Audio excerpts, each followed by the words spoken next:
Well, if you're just joining us on this Saturday afternoon, February the 19th, 2022, I am being joined by Joe Tess, who's on the right side of your screen about another edition of Busting Balls, hosted by yours truly, Rich Rivera, the manager of the squad. Joe, what's going on, bud? Not much. Best manager in the league right here. What's going on, Rich?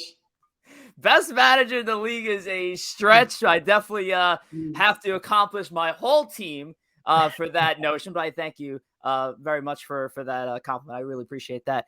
Joe Tess, Rookie of the Year for the fall 2021 season, as voted by your peers, including your own manager here too. I also voted you as the Rookie of the Year. Well deserved, because what a fucking debut season for Mr. Tess. It's almost weird calling you Rookie of the Year because you've been playing baseball and softball for how long? So let's go back. Let's go back in time. At what age did you start playing baseball, and was the goal to become the next shortstop for the Yankees? Yeah, I guess as every little league kid's dream. Yeah, I started when I was 4 years old playing ball.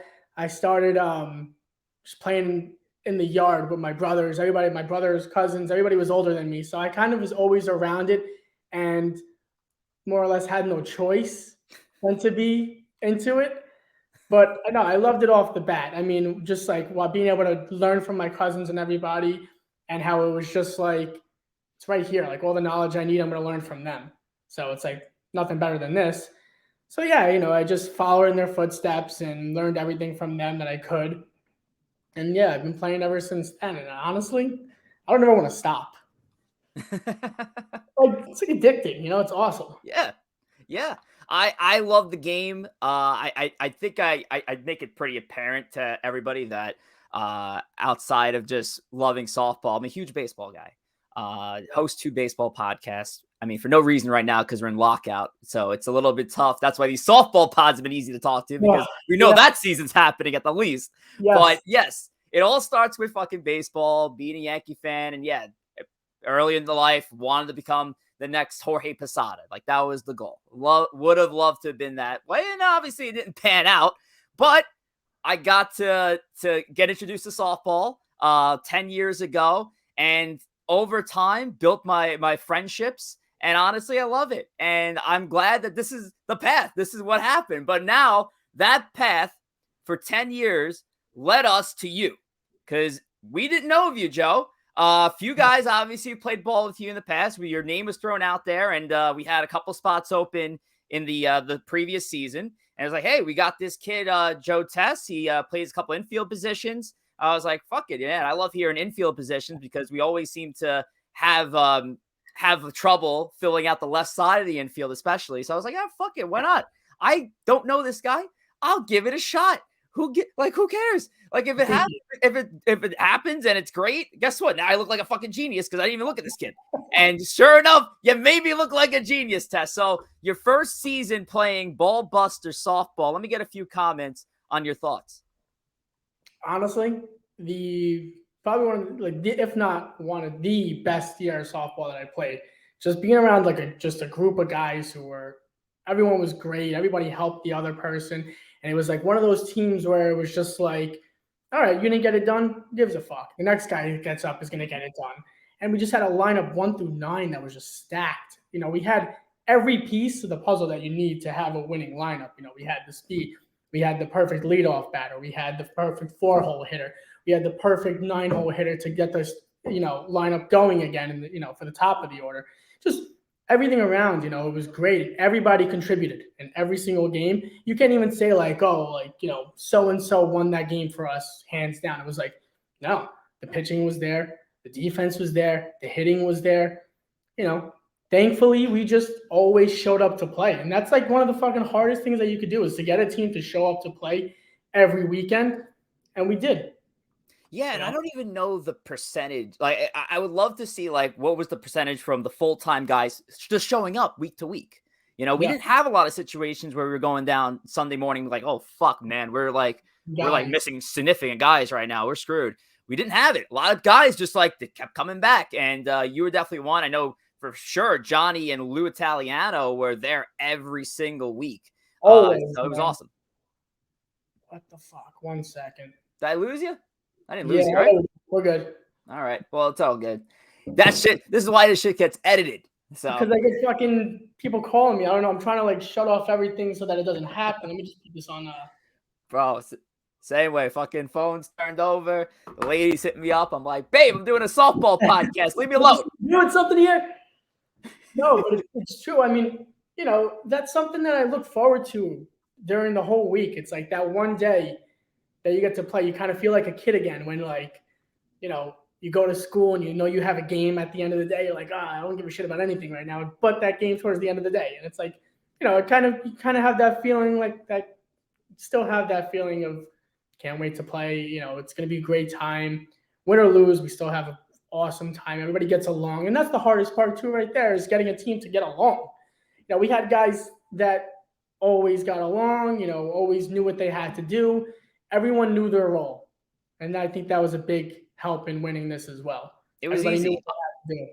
It was easy when I and I was telling guys like, oh, like I don't need to even fucking get into the games anymore. Like I have a lot of fun sitting on the bench and watching the guys have a great time. And if the guys are having a great time, I feel like I'm doing my job. Because if they're not if they're all pissed and they're trying to fight each other on the bench and it's not going well, they're getting ejected from the umpire of the game, then I'm like, shit, maybe I'm fucking doing something wrong here. But everybody was having a great time. You especially had a great time with your bat. First year, obviously, fall 2021 Rookie of the Year, according to the team. Smart team. Joe Tess hitting 600 on the season. 600. Did he smoke a home run this year? I think he did, right? Somewhere. I hit one. Yeah, I believe I hit one. Might have had one. We'll just say he had one. He does have one. It was in the playoffs. He hit one in the playoffs where it mattered the most. And he also continued that 600 stretch with a 500 batting average in the postseason. Great first year. Fuck great. Amazing first year for Joe Tess. Joe, spring 2022, we already made the announcement that the season starts April 3rd, which is right around the corner, man. What are you looking forward to the most with this team? You know the team on paper, even though it's not been fully announced yet on Instagram, but you know the team. You played it 1 year with the guys already. What are you looking forward to the most 2022? Just looking forward to getting back together again, like kind of just how it was in the fall, man. How everyone was showing up. It's like even if we got drunk the night before, we were all still showing up. We were there to play. And when we got there, the best part about it was that we met, we all fooled around, had a great time. But then once the game started, it was like, all right, it's time to go. Like shit's starting now. Everybody was into it 100%. Nobody was, messing around, who was doing this over there, who's not paying attention. I mean, that was an awesome part of it too that I can't wait for, is that, even the guys that may not have been playing every game all game were still in there like picking you up. I've grounded out and I'm pissed, and I have the guys in the dugout that aren't playing that are picking me up, and I'm like, this is a team. This is awesome, and I can't wait for that. The team morale again, and just those things to have. Here we go. We got Johnny. We got Russo. Our team's loaded. And it's. You're talking about me hitting 600, but that doesn't happen without having the lineup that we have. It's hard to produce in a lineup that doesn't produce. But when you have guys behind you that are picking you up, they're getting the doubles, hitting the triples, and picking up the slack that you might have one game, it alleviates a lot of stress, and you could just go out there and play and just enjoy the game.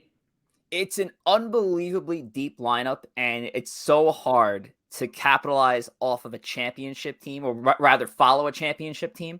And yet I still feel like we improved a championship team with a couple of moves that we made on the side. Moves I'm not going to talk about. We'll talk about it when we get there. But it's going to be a very exciting year. Looking forward to getting the guys together. You said it best. The morale was high. Had a lot of guys picking each other up, which was awesome. The camaraderie on the dugout was fantastic. The victory beers after the games, whether we won or lost, we didn't lose much, but whether we won or lost, it was great. We had victory beers because having a beer is a victory in and itself. But Joe, I one last thing before we let you go here, and I say we, but I'm the only person fucking letting you go. The defense on this team, absolutely fucking incredible. And I kind of wish you were part of this in years past to see like where this team kind of evolved, where years ago the team versatility wise was weak. you had a lot of, first baseman, third baseman types, older players that can only really DH or pitch or whatnot. The versatility spoke for itself, and the defense was incredible. And I have to tell you, sir, playing 10 years, 11 years before that, baseball for 5-6 years, never saw a more sure-handed shortstop, third base combination in my fucking life. And back to the team morale thing, when I talk about third baseman, I'm talking about Chris Ramanauskas. He had probably one of the toughest games that I've seen him play in that championship game too. And guess what? No one got down on anyone. We were still picking him up. He still had his at-bats. He hung his head for a little bit, but he got right back into the action. That's like, you said it best. The morale on this team was something to be amazed with. And I'm glad to have you back, Joe. I thank you so much for your time today. Any final comments for the team before we let you go? Other than let's win another one. That's really about it. I think we have what it takes to fucking win another one. I think we're gonna, something to play off of what you were saying about Ramanauskas. It's like, how could you get mad at him for making an error or two? Like, that's the type of shit that if we got mad at him, if we got down on him and let him know that we were pissed off on him, that shuts him down. And now we don't have that bat. That's one of the biggest bats in our lineup that we know, like, all right, fucked up in the field, but this kid's going to get up and hit a triple with 3 and score 3 RBIs, like guaranteed. So, Absolutely. He's going to cover his own, and he knows that he messed up. He doesn't need everybody else to tell him that he messed up. It happens. I've done it many times too. We're all making errors. Doesn't matter. It's what you do after you make that error. And that was another reason why we would always win, because I truly believe that, once we made that error, it was like, hey, shake it off. Next guy got you. And I think that works. That works for us. It was beautiful. And it was a great team. Looking forward to this fall. Looking forward to the spring season. It's going to be awesome, dude. I'm glad to have you a part of it. Joe, thanks for your time, man. Yeah, thanks, man. I can't wait for the next season. All right, bud. Take care. All right. That is it.